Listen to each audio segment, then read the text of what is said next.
Você conhece alguém que tem medo de comer? Isso, alguém que tem medo de comida. Imagine que você, toda vez que visse um prato de macarrão, um prato de feijão ou arroz, qualquer comida, você simplesmente começasse a entrar num ataque de pânico, começasse a ter ansiedade, a garganta apertar, você suar frio, você começar a tremer, ou seja, todas as características de um ataque de ansiedade.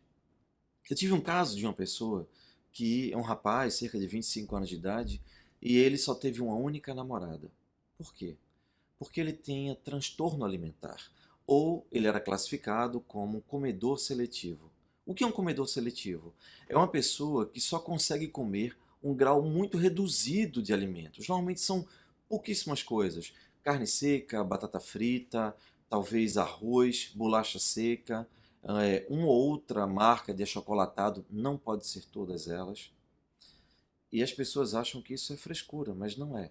Quando ele teve a primeira namorada, essa namorada chamou ele para jantar na casa dela. E tava lá os pais, tava a mãe, e a mãe fez um prato de comida, uma comida regional, camarãozada, camarão, etc., com uma série de coisas para ele. Enfim, para recebê-lo. Só que na hora que ele viu aquele prato, ele começou a ficar angustiado, começou a suar frio, começou a ficar com as mãos geladas, começou a ter náusea, sensação de que ia desmaiar, e não conseguiu ficar ali. E simplesmente se levantou da mesa, sem nenhuma explicação, e desapareceu. É como se ele estivesse em um perigo, em alguma coisa que fosse matá-lo. Era um ataque de adrenalina, um ataque de ansiedade, de fato. Bem, desde então, ele nunca mais quis namorar. Por quê? Mil e uma coisas passaram-se na cabeça dele. A mãe dele pode ter achado que ele tinha nojo, enfim, qualquer coisa assim. Mas o fato é que ninguém iria compreender que ele tinha ansiedade quando via comida, ele tinha fobia à comida. Bem, infelizmente no Brasil, e talvez até no mundo, não exista uma explicação ainda muito clara para o que é um transtorno alimentar de um comedor seletivo, ou em inglês chamado de picky eaters. São pessoas, como já disse, que desde tenra infância normalmente começa a comer um número muito reduzido de alimentos. Agora, o grande ponto é: por que isso ocorre? Como isso se manifesta? E, principalmente, o terceiro ponto é: tem tratamento adequado? E é isso que eu quero falar com você hoje. Tem sim, tem tratamento adequado, mas primeiro vamos entender o que é isso. Se você tem esse tipo de transtorno ou conhece alguém que tem esse tipo de transtorno, é preciso que se entenda o seguinte: esse é um transtorno de ansiedade. Isso. Isso é um transtorno de ansiedade, que fique bem claro. A pessoa não consegue entender por que, que o filho não come, por que, que ele não consegue comer, qual é o link que existe nisso. E procura-se médicos, psiquiatras, psicólogos, e ninguém entende qual é a razão disso. E por incrível que pareça, ela é muito simples. É bem mais simples do que se imagina. Se você entender que esse medo, que essa angústia ao ver comida, é um transtorno de ansiedade, as coisas ficam mais simples de serem compreendidas. E o que é um transtorno de ansiedade? Transtorno de ansiedade é uma mensagem que você recebe que o seu cérebro mais profundo, é o que a gente chama de cérebro reptiliano, ou a base do seu inconsciente, recebe de que você está em perigo. E se você está em perigo diante de alguma coisa, você vai ter uma descarga adrenérgica para fugir dali, para se afastar dali. Imagina que você vê dois motoqueiros se aproximando na rua. Você está andando numa rua escura e você vê dois motoqueiros se aproximando de você. É muito comum que você imediatamente tenha um ataque de adrenalina e você comece a suar frio, a ficar angustiado, a começar a correr, a ficar desesperado. É óbvio, tem um perigo iminente. A mensagem que uma pessoa que é com um comedor seletivo tem diante da comida é exatamente a mesma. Então, se você entendeu isso, já começa a compreender que se você tem ou conhece alguém que tem uma dificuldade exacerbada diante da alimentação, ele sofre de um transtorno de ansiedade. O segundo ponto é o seguinte: como é que isso nasce? Normalmente, é muito comum, muito mais comum, que isso tenha origem na infância. Eu vou citar dois casos apenas, mas há uma infinidade de situações. Entretanto, esses dois casos servirão para ilustrar bem essa situação. O primeiro caso foi do rapaz que eu citei. Ele era um militar e o seu pai também era militar. Ele nunca entendeu por que ele teve esse transtorno e a vida dele era um inferno.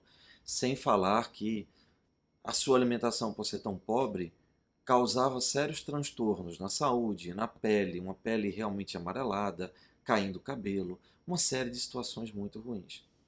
Ele nunca entendeu qual é a razão. E começamos então a buscar lá atrás. E o que aconteceu? Ele nunca se lembrou de nenhum trauma, de fato, nada que fosse marcante ligado à alimentação. Nada que eu realmente o traumatizasse. Entretanto, ele acabou lembrando que, como o pai dele era militar e era extremamente rígido, daquelas pessoas que são críticas e reclamam por tudo e gritam por tudo e são extremamente rígidos e rigorosos, toda vez que ele sentava à mesa, o pai dele reclamava e normalmente gritava ou batia na mesa. Nunca batia nele, mas batia na mesa com rigor, com violência. Reclamava se ele comia rápido, reclamava se ele comia devagar, reclamava se ele mastigava fazendo barulho, reclamava se ele não estava atento à comida, reclamava se ele estava botando os cotovelos na mesa, enfim. Era sempre uma tortura à mesa. Perceba, a partir daí, ele criou um vínculo e ele associou que comida é algo extremamente angustiante. Ele cresceu dessa forma. E uma criança, normalmente, ela não consegue entender, explicar para si mesma com palavras o que está acontecendo, por que ela está sentindo aquela angústia, por que ela está sentindo aquele medo. Ele foi crescendo com isso e simplesmente se tornou uma verdade que foi embutida no seu inconsciente. E a partir daí, como as crianças aprendem por generalização, ou seja, se você pega uma criança e você explica para essa criança que aquilo ali é um au-au e você mostra para ele um pequeno poodle. No dia seguinte, a criança vê um dog alemão, aponta e diz um au-au. Como é que ele entendeu que aquele poodle é exatamente da mesma classe, da mesma espécie de um cão tão grande, de um animal tão grande? Porque ele generalizou. Isso é generalização. Então, isso facilita muito a nossa aprendizagem.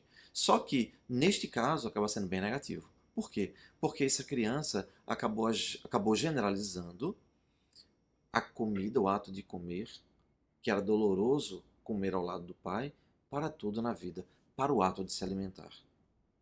Então, ele cresce com isso e a coisa só vai ficando pior. E cada vez que ele tem um fracasso diante da comida, cada vez que ele se sente mal diante da comida, mais ele se traumatiza e a vida vira um inferno. Bem, se você entendeu isso, já deu para compreender que um transtorno alimentar dessa ordem normalmente é gerado por um impacto profundo, seja ele de uma vez só ou seja ele construído por pancadas emocionais ao longo do tempo. Uma outra situação que normalmente é muito ligado ao transtorno alimentar ou ao comedor seletivo é o transtorno de abandono. Recentemente, uma mãe trouxe um menino aqui. Esse menino tem entre 12 e 13 anos de idade. Esta criança sofria de transtorno alimentar. Ele só comia cerca de 4 coisas, 4 alimentos apenas. Ela nunca entendeu o porquê. Só me disse que tudo isso começou aos 2 anos de idade. E a pergunta que eu fiz para ela foi: o que de ruim aconteceu de 2 anos para trás com essa criança? E ela não soube me dizer. Então eu comecei a perguntar e consegui fazer uma pergunta específica. Ela foi abandonada por alguém de 2 anos para trás. E então ela se lembrou que o casamento dela durou apenas 1 ano e meio. E com 1 ano e meio, o pai daquela criança foi embora. E eu falei: bem, então está explicado. Agora você entende. Essa criança, ela se sentiu de alguma forma abandonada pelo pai. E esse medo, essa angústia, faz com que a criança fique muito tempo em estado de ansiedade. Agora imagine uma criança com um coração acelerado, com muito medo, porque perdeu o pai, porque não está mais ali, porque ela está se sentindo abandonada, está se sentindo perdida. provavelmente ela generalize e ela comece a imaginar que pode perder a mãe também, a mãe também pode ir embora, ela vai ficar sozinha. Imagina o que passa na cabeça de uma criança dessa. E imagina nessa situação os pais, ou a mãe, ou um avô, alguém oferecer comida. Ela está muito ansiosa, está angustiada. Normalmente a garganta fica apertada, a pessoa fica com dificuldade de respirar. E os adultos enfiando comida, fazendo com que ela se alimente, force, porque a gente não pode ver uma criança sem se alimentar, que a gente começa a dar comida para ela. A gente começa a forçar a comida para a criança. E a criança começa então a associar aquela angústia que ela está sentindo ao sofrimento de ter que comer o que ela não quer. Começa a se construir um link. E esse link começa a se fortalecer ao longo da vida. É natural que essa criança cresça e a partir daí ela desenvolva uma síndrome alimentar. Eu espero que tenha feito sentido para você ou para alguém que você conhece, talvez um filho seu, que você nunca entendeu o sofrimento dele. E esse é um dos outros grandes problemas, porque normalmente as pessoas acham que isso é frescura, acha que a pessoa está com luxo, acha que essa criança ou aquela pessoa é muito cheio de mimos e gostos. E não é nada disso.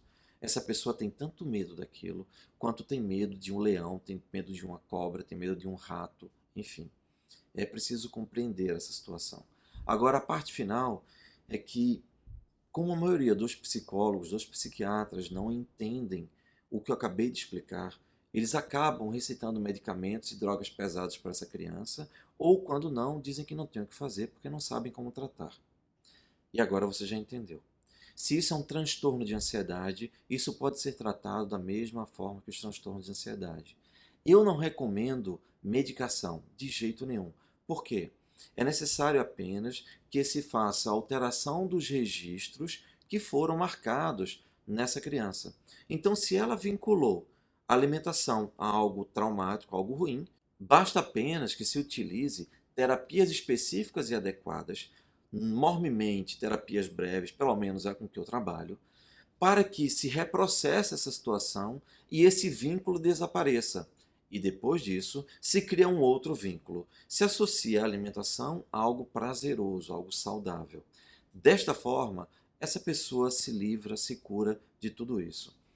Em continuação a esse vídeo, eu vou colocar o depoimento de uma pessoa, de um cliente, que durante anos sofreu com essa situação e neste vídeo ela está comendo pela primeira vez uma batata chips. E é muito emocionante o fato dela estar comendo pela primeira vez aquele alimento novo. E a partir daí ela começar a saber que ela pode se alimentar novamente sem aquele transtorno de ansiedade.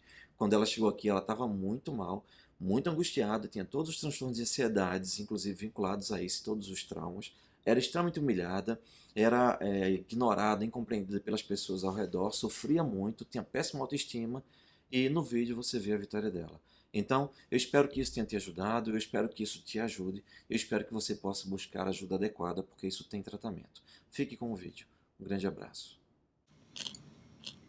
Você está comendo o que mesmo? Um chips de batata doce. Você já tinha comido isso antes? Nunca. E só uma coisa, você tava como aqui quando eu cheguei, que você sabia que você ia comer batata chips, batata doce. Como você estava? Chorando, nervosa, me tremendo. Uhum. Porque você ia comer isso aí que você tá comendo. É. E agora você tá comendo isso. Tô.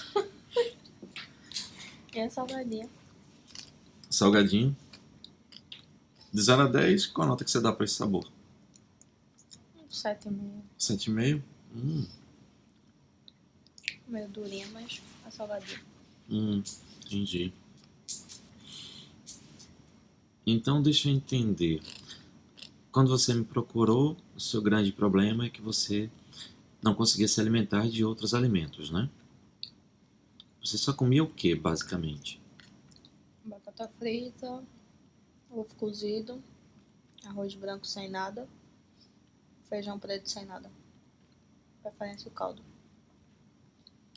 Fruta, algumas frutas, alguns sucos, alguns marcas de salgadinho, leite, quer dizer, leite com Nescau Toddy, podia ser outra marca, Não podia ser outra marca. Não. Biscoito, algumas marcas de chocolate.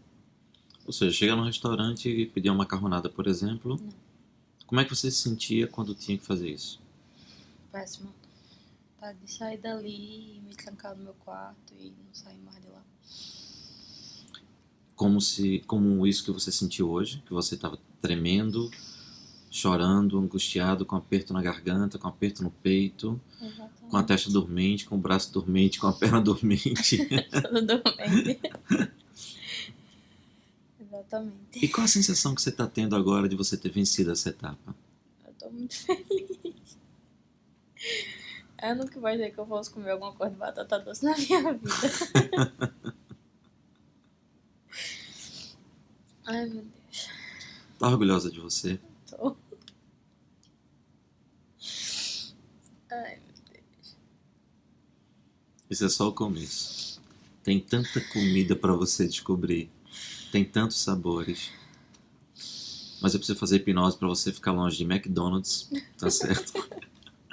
O Mac só a batata que eu gosto. Só a batata, ok. Nada de junk food, tá certo?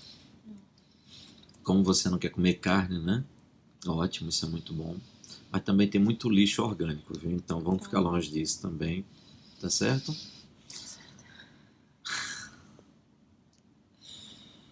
Ai, meu Deus. Como você está se sentindo agora? Tô muito feliz. Anestesiado, eu acho. Que ótimo.